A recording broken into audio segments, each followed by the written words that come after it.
want to invite Ursa Miles now to join us. Ursa, and come share your story with us, please.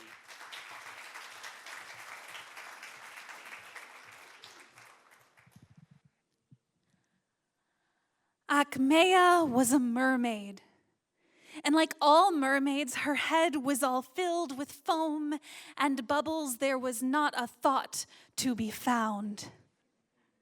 She spent all of her days with her sisters down at the bottom of the ocean, playing with the baubles and the bangles and the gold bits that floated down in the shipwrecks around her.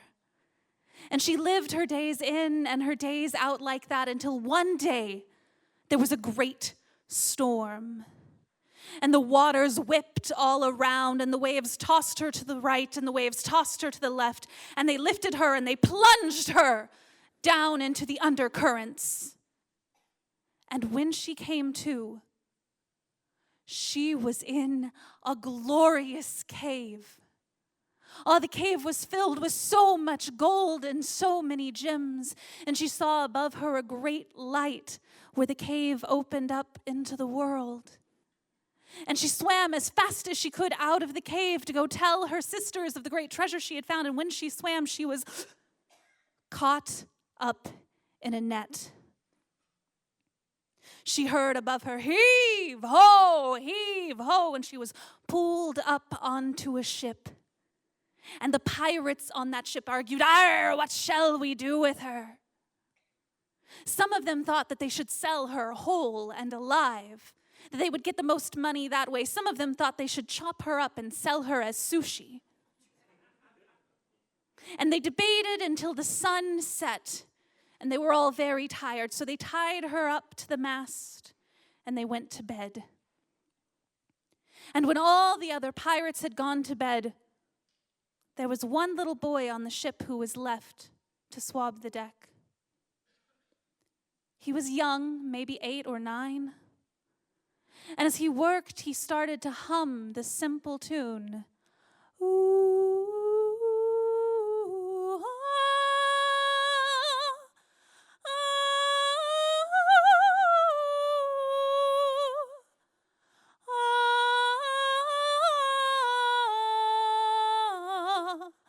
ah, and something in his voice told Akmea that he had a good heart. And she called to him and she said, boy, what are you doing on this ship?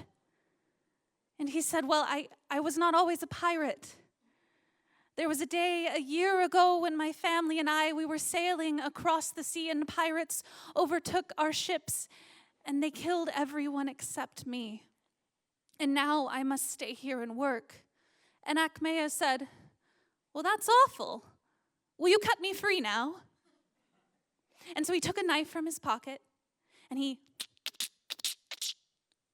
cut open her ropes, and she dove into the water. And no sooner had she dove into the water than the bubbles overtook her head, and she forgot about the boy completely. And she went back to playing with her sisters day in, day out when she found them, until one day there came a great storm again. And the waters, they whipped high, and they whipped her to the right, and they whipped her to the left, and they pulled her high, and they plunged her into the undercurrent. And when she came to, she was washed up on a beach. And there was an old woman hunched over. She was reaching into the sand and pulling out shells that she could find.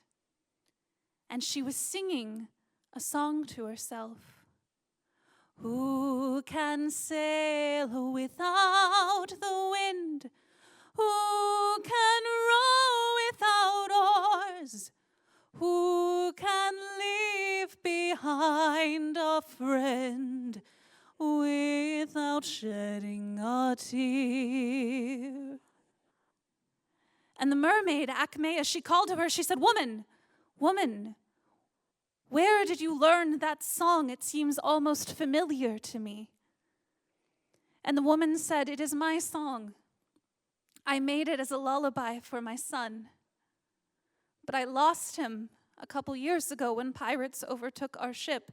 My husband and I, we were washed up on this island, and we've been living in poverty ever since. I sing this song to remember him. And something strange happened in Akmea. She had a thought. She said, I have seen a beautiful thing today, and I have seen a beautiful thing in the past. I think I can put the two beautiful things together, and I can make something so shiny. And she trusted her heart, and she plunged back into the water, and she swam, and she swam, and she swam, and she swam until she came back to that pirate ship. And it was docked at the island where she had seen that cave, and she swam up and she hummed the tune a little bit until the boy heard his lullaby and he came to her. And she said, boy, do you wish to escape the island? He said, yes, of course. She said, well then boy, get in this little buoy, and I will swim you all the way to your family. They live. And the boy was so excited. But then his heart sank. We cannot do that. Because if we start to swim away, the pirates will notice and they will come after me. They will kill us both. And so Akmea said, then we shall kill the pirates. Tell the pirates that up at the top of that mountain there is a hole that goes into the cave. And in that cave there are a great many treasures. Pirates love treasures. And the boy said he would. And so the next morning when he woke, he went to the pirates and he said, I was exploring last night and I found a cave and there were crowns and jewels. And the pirate said, were there emeralds? He said, yeah, sure, there were emeralds. And so the pirates hiked to the top of the mountain as fast as they could. And they leaned over and they looked down into the cave, but the boy stayed back. And as they leaned and they leaned and they leaned, they slipped on the moss and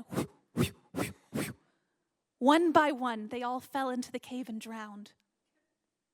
And the boy went down and he hopped in the little boat, and Akmea wrapped a rope around her waist and she swam all the way back to the island. And there he saw his mother in the distance singing, who can sail without the wind? Who can row without oars? Who can leave behind a friend without shedding a tear? And the boy knew the second verse.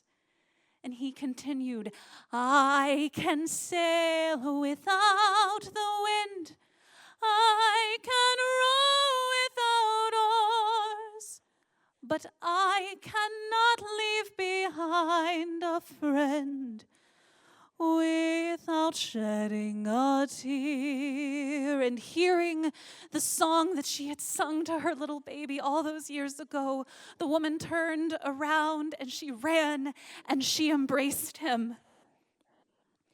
And Akmea thought, oh, that is so shiny. And she slipped back into the water. And the bubbles overtook her brain again.